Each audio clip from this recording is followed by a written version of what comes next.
cameras captured the usual mask of confidence, the tight smiles, the dismissive hand waves, the press releases declaring the case a political witch hunt destined for appellate oblivion.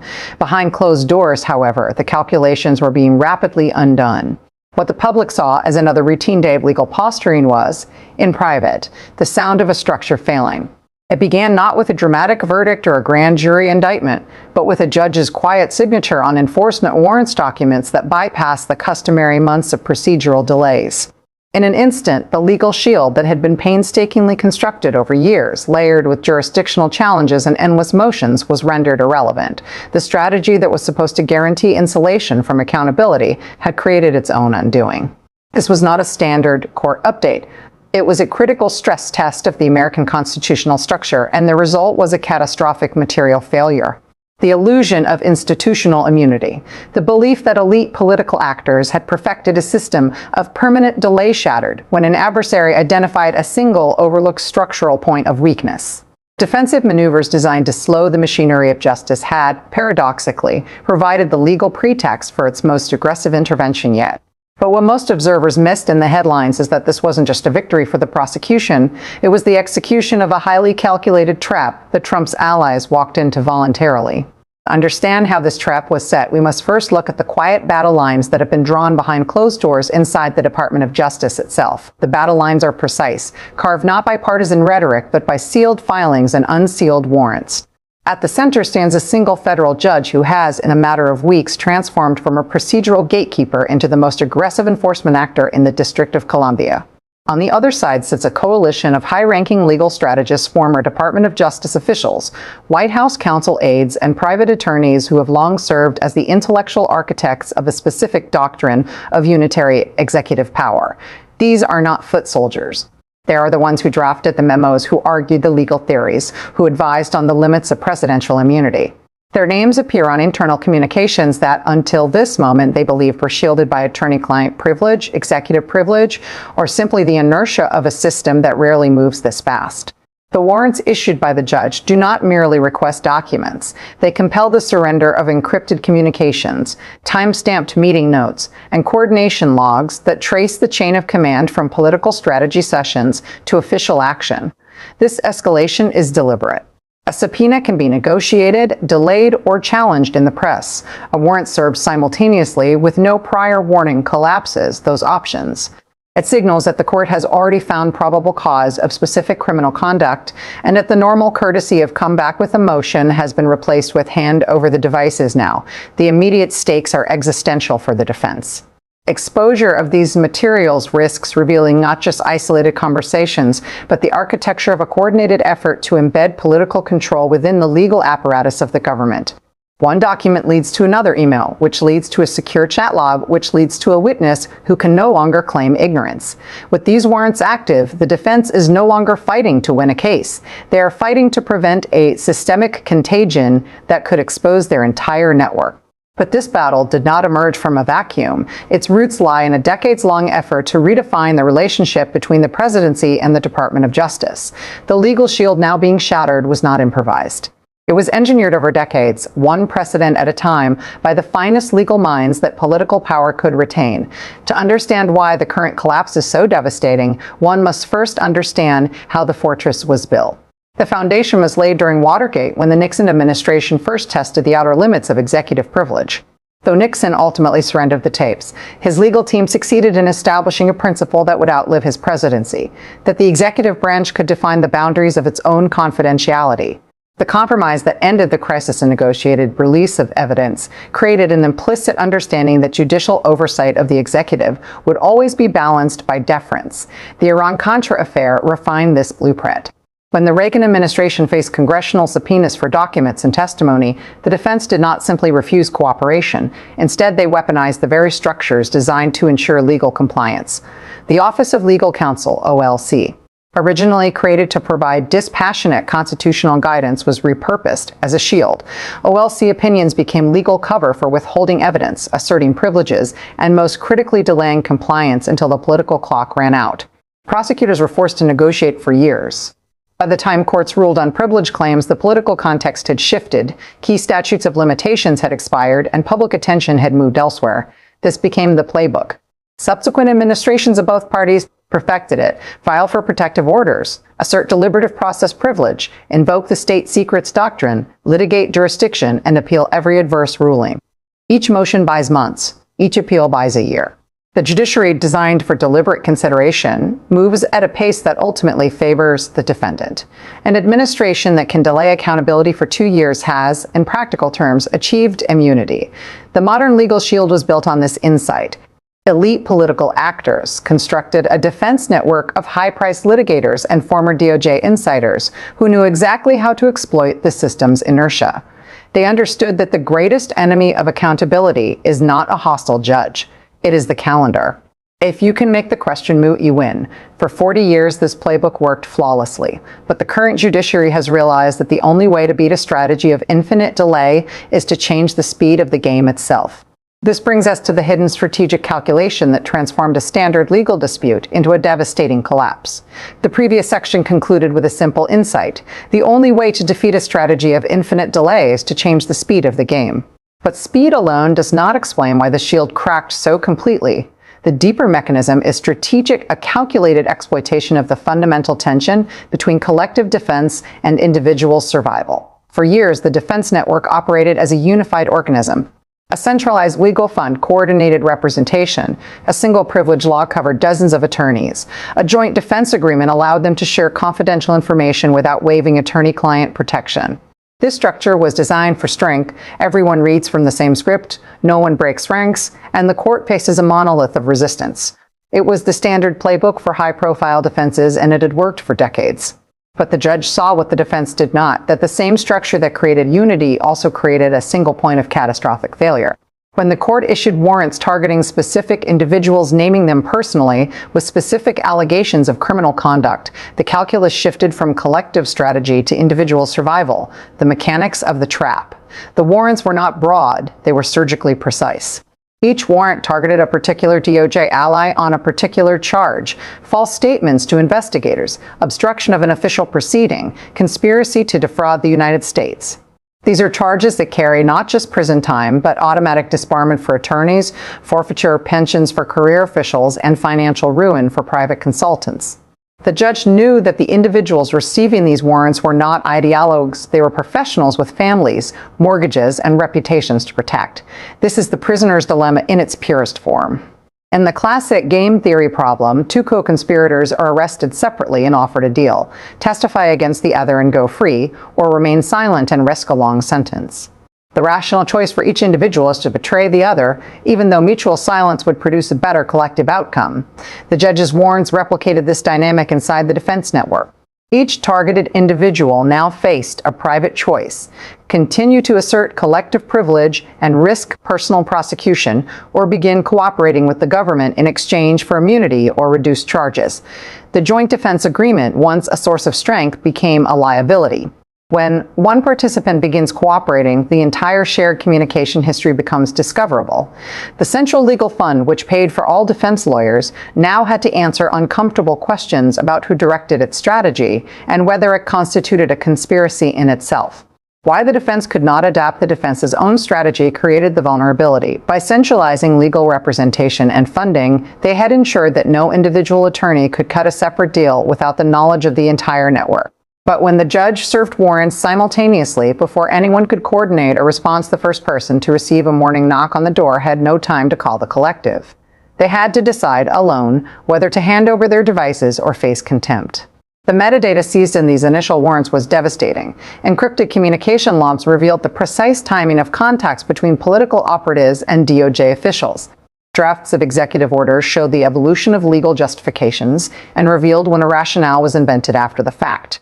One cooperating defendant could provide the key to decrypt entire chat histories. The intelligence value was not just in the content, but in the map of who knew what and when. This is where the defense's strategy completely backfired. By relying on a centralized legal fund and coordinated representation, they created a single point of failure that the judge has now pierced. The unraveling within weeks, the collective front began to splinter. One attorney sought a separate protective order. Another filed a motion to sever their case from the larger network. A third quietly reached out to prosecutors through back channels. The judge had not defeated the defense in a battle of legal arguments. They had destroyed its internal cohesion by making each member's survival contingent on the other's cooperation. The shield that had taken 40 years to build was not smashed by a hammer. It was dissolved by a solvent. With the defensive line breached, the consequences are rapidly spreading far beyond the single courtroom. The splintering of the defense network is not merely a tactical victory for one judge in one case. It is a structural rupture in the relationship between the executive branch and the federal judiciary, with consequences that will reverberate long after this particular litigation concludes. The immediate case is the symptom. The underlying disease is a fundamental shift in the balance of institutional power, the erosion of the good faith defense. For decades, political advisors operated under a powerful shield, the good faith legal advice defense. As long as an attorney could plausibly claim that they believed their actions were lawful, that they were providing legitimate counsel within the bounds of professional ethics, prosecutors were reluctant to charge them. This deference was rooted in practical necessity. No lawyer would take on politically sensitive cases if every legal opinion carried personal criminal risk. The current proceedings have shattered that presumption.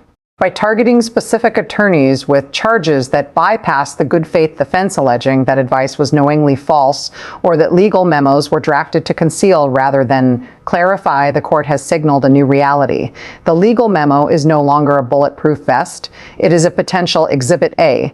This creates a chilling cascade. Future administrations will struggle to recruit top-tier legal talent willing to execute controversial executive actions. The most capable lawyers, those who would have once seen service in the White House counsel's office as a career pinnacle, will now weigh the risk of personal indictment against the prestige of the role. The result will be a hollowing out of institutional expertise, leaving the executive branch staffed either by risk-takers with less regard for consequences or by cautious bureaucrats unwilling to push boundaries. The judiciary's assertion of supremacy. This case also marks a subtle but profound rebalancing between the coordinate branches. For decades, the judiciary had deferred to the executive on matters of internal privilege, national security, and deliberative process. The doctrine of political question, the state secrets privilege, and the presumption of regularity all functioned as firewalls around executive action. The judge in this case has effectively declared that those firewalls are permeable when the underlying conduct is alleged to be criminal. By issuing warrants, not subpoenas, not requests for voluntary cooperation, the court has asserted the supremacy of judicial process over executive confidentiality.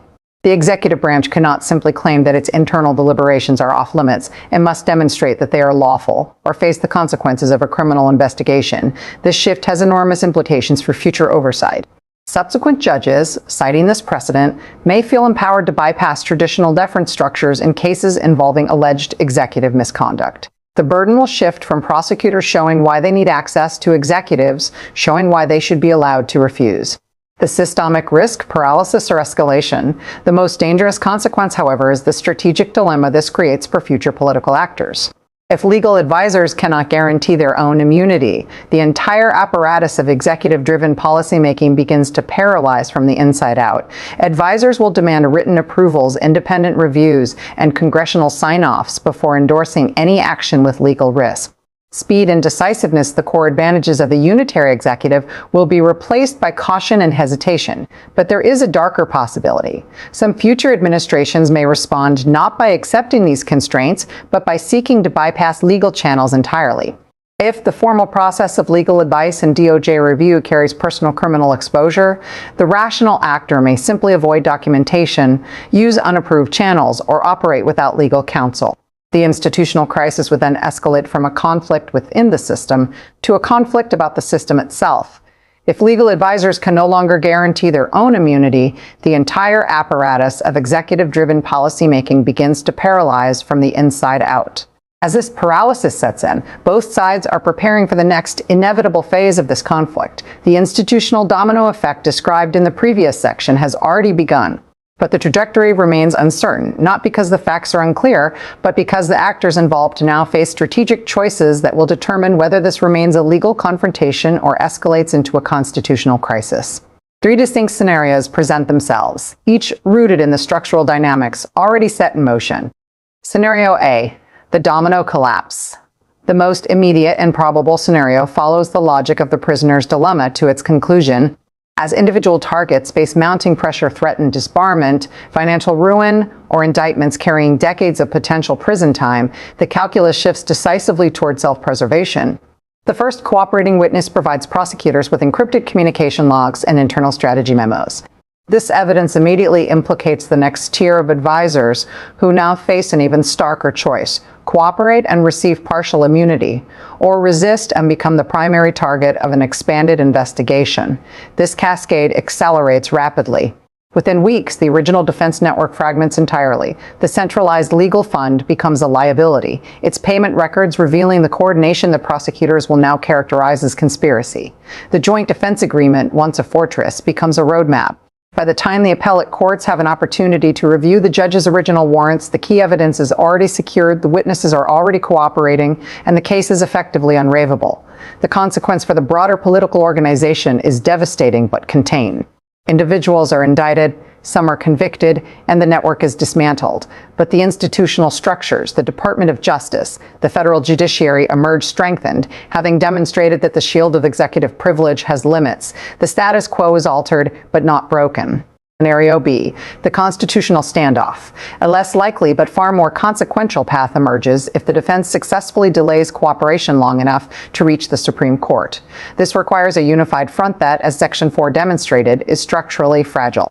But if the defense can maintain cohesion through a single high-stakes appeal, perhaps by having all targets assert a common privilege claim, the case could reach the justices on a question of first impression. May a federal judge compel the production of communications between a president and their closest legal advisors without a showing of imminent criminality. A Supreme Court ruling on this question would be generational in its significance. A decision narrowly upholding the judge's authority would codify the new balance of power. A decision broadly protecting executive confidentiality would restore the shield, but at the cost of politicizing the court itself, as the ruling would be perceived as partisan intervention rather than constitutional interpretation. Either outcome would leave the losing side believing the system itself is illegitimate, setting the stage for long-term institutional degradation. Scenario C, the scorched earth counteroffensive. The most destabilizing scenario involves a political response that treats the judicial assertion of power not as a legal setback, but as an existential threat. Under this path, future political leadership, whether the current administration or a successor, moves to systematically dismantle the prosecuting agencies. This could include defunding the Department of Justice, restricting judicial budgets, expanding executive power to fire federal prosecutors, or even calling for impeachment of the presiding judge. This scenario is not speculation.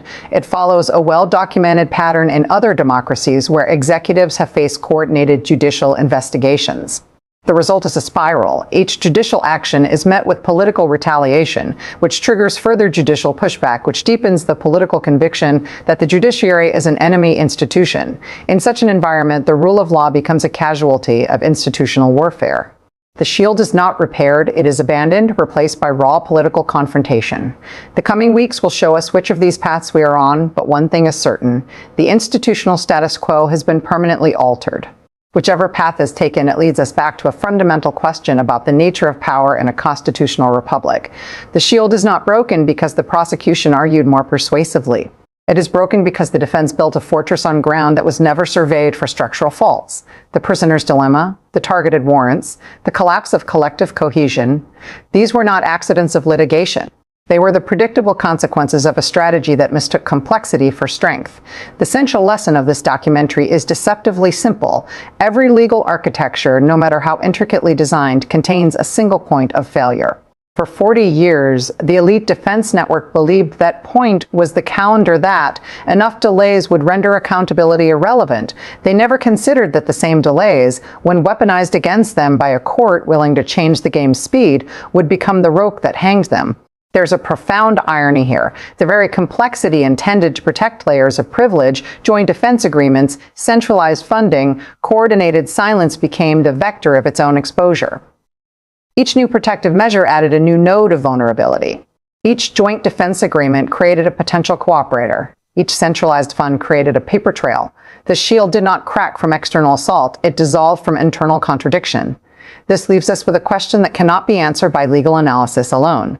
When every legal process is viewed through the lens of zero-sum conflict, when the rules of the state become weapons of political elimination, can institutional norms survive the battle? The answer will not be found in this courtroom or the next. It will be written in the choices of those who now must decide whether to repair the shield or abandon it entirely. The architecture of impunity has collapsed.